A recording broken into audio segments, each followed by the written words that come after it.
महाकवि कालिदास जी के कंठ में साक्षात माँ सरस्वती का वास था।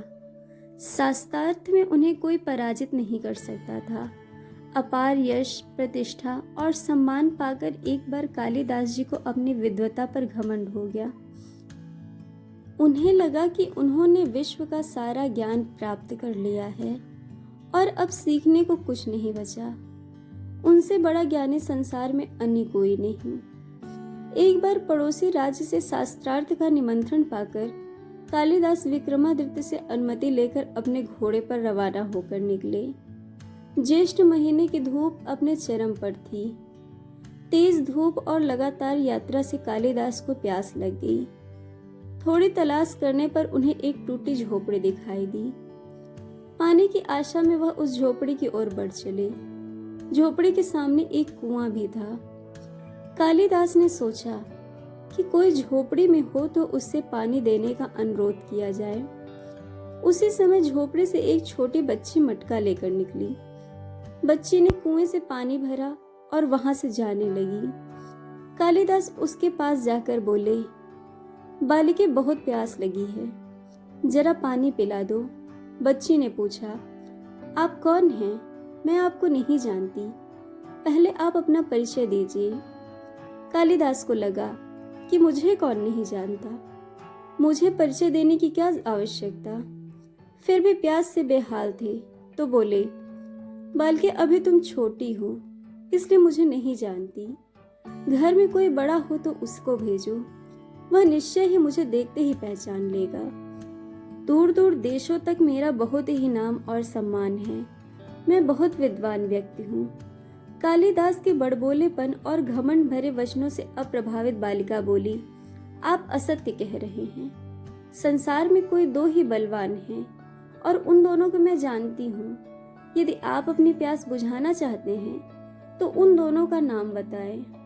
थोड़ा सोचकर कालिदास बोले, मुझे नहीं पता, तुम ही बता दो, मगर मुझे पानी पिला दो, मेरा गला सूख रहा है। बालिका बोली, वह दो बलवान हैं अन्न और जल।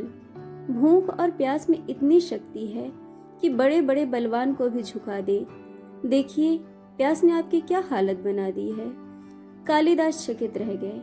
लड़की का तर्क अकाट्य था। बड़े बड़े विद्वानों को पराजित कर चुके कालिदास एक बच्ची के सामने निरुत्तर खड़े थे। बालिका ने पुनः पूछा, सत्य बताएं, कौन हैं आप? वह चलने की तैयारी में थी।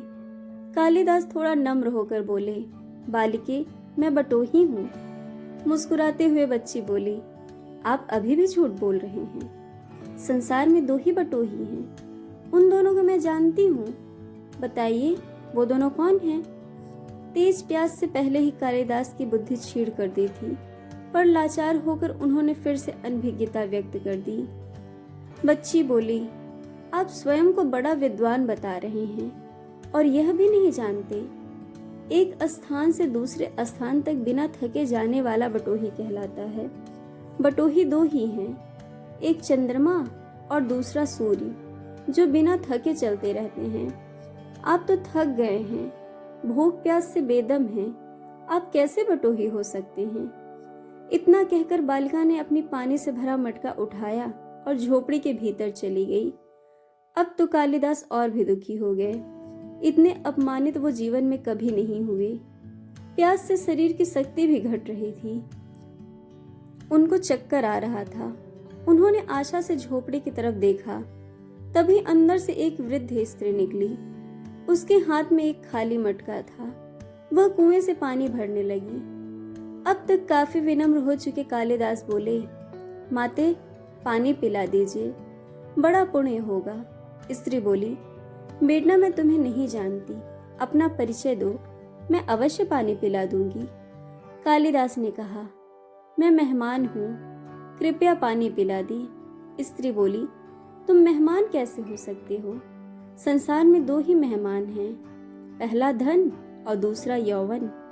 इन्हें जाने में समय नहीं लगता। सत्य बताओ, कौन हो तुम?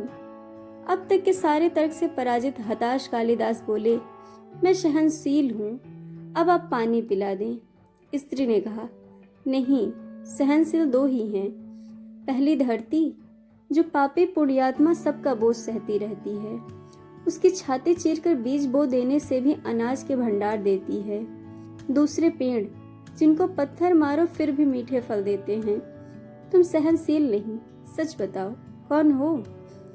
कालिदास लगभग मूर्छा की स्थिति में आ गए और तर्क वितर्क से झल्ला कर बोले, मैं हठी हूँ।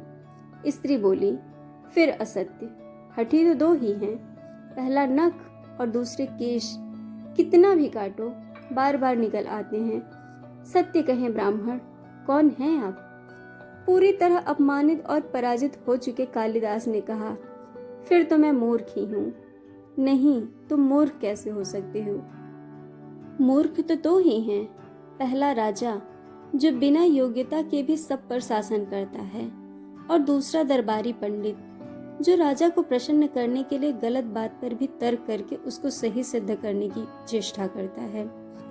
कुछ बोल न सकने की स्थिति में कालिदास वृद्धा के पैरों पर गिर पड़े और पानी की याचना हेतु गिड़गिड़ाने लगे।